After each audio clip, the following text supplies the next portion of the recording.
who could really use some of that, look, who doesn't? But like, I think that it sounds like she's someone who could use a little TLC.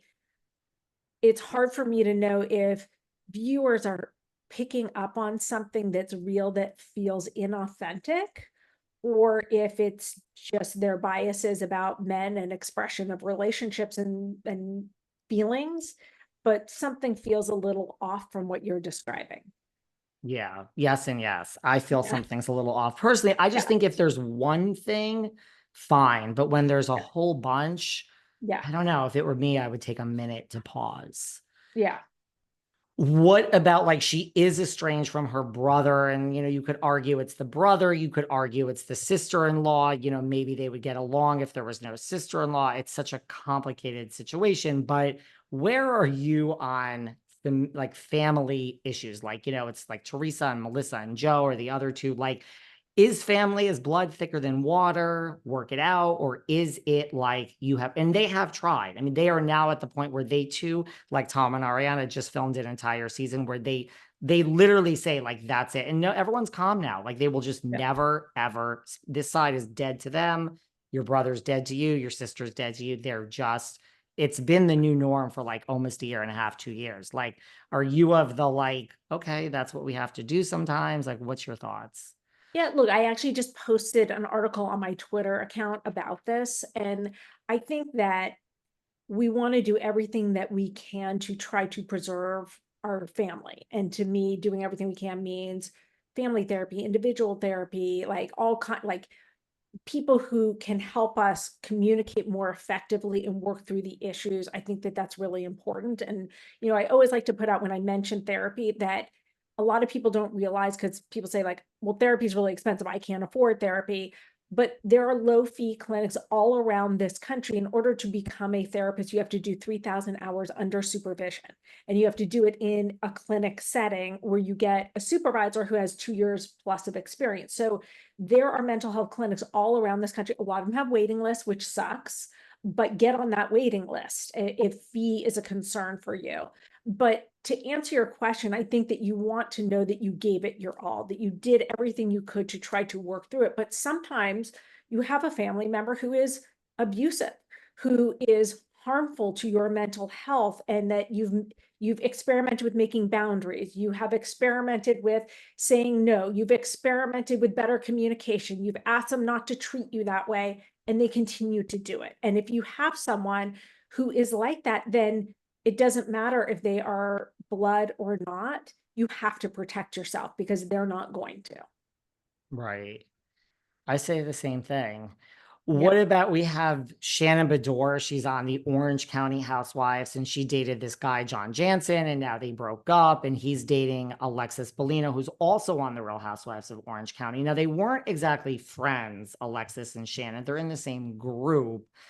I assume if you're not friends and you're just in the same group, all is fair in love and war. And they really weren't friends. Now, Yeah. granted, she's back on the show because of this, because she's dating this guy now. It actually got her back on the show.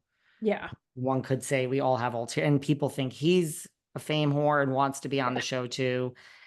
Yeah. It's just a mess. But do we want to stay away from people in the same group as us, even if we're not friends, if it just Well, look, kind of there's a happens? girl code that you don't Yeah. date someone that your girlfriend has dated. It sounds like these women were not real girlfriends, that they were kind of acquaintances. And I think that all's fair on that.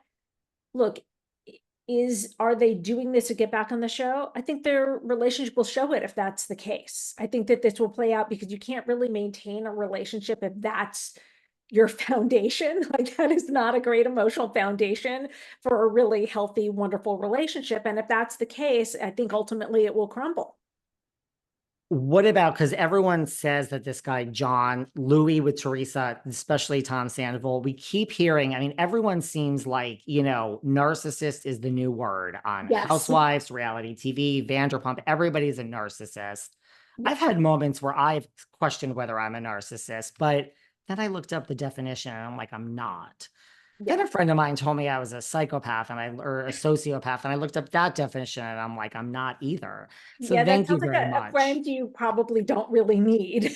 Exactly. But You're, I think we do question at times if we're narcissistic, right? And like, what are the telltale signs? Because all these people on reality TV are now being, mostly these men, but they're all being hailed as narcissists. But look, here's an interesting thing. When I was in graduate school 100 years ago, I had a class in psychopathology. And what we did was we studied the DSM, the Diagnostic and Statistical Manual. And there are a number of personality disorders, what we call in my business access to. And like narcissism and antisocial personality disorder, which is what we used to call a sociopath, histrionic personality, like they're all of this list of like a dozen or so personality disorders that are access to.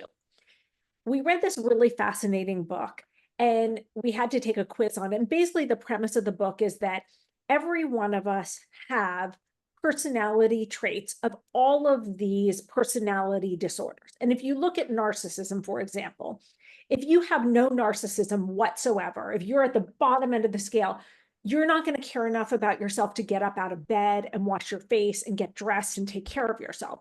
If you're on the extreme end, you're not going to care about anybody. You're going to be totally focused on yourself and you will run over anybody. Like you don't even care about other people's feelings because all you care about is yourself. We are all somewhere on the continuum. And I think that those of us who are on television or on podcasts or the radio, we're probably a little higher on the narcissism scale because you kind of have to have the desire to get out there and put yourself out there. And that's okay.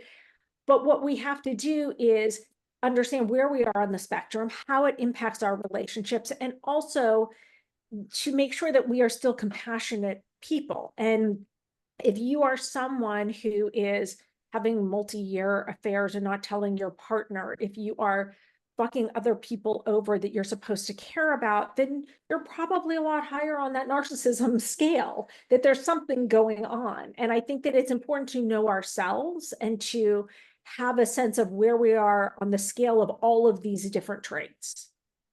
Right, because it is now the term that we all like to go to Yes. for everyone that just does something bad or And self-serving at the everyone likes to moment. diagnose everyone with everything now. Everyone is an armchair psychotherapist. This is Yes. why you're probably booked and busy. Yeah, I'm very booked and busy. And I have a mug that says something like, my psychology degree is better than your Google search. And I That think is that true. sometimes, like, look, I love Google, don't get me wrong. I think it's fantastic. I think it's great for educating ourselves.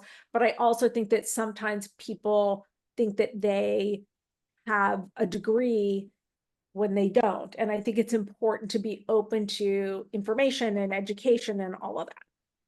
I would agree with that. Well, maybe you're also booked and busy because you were on Real Housewives of Beverly Hills. I know you were booked and busy way before that, but what was it like working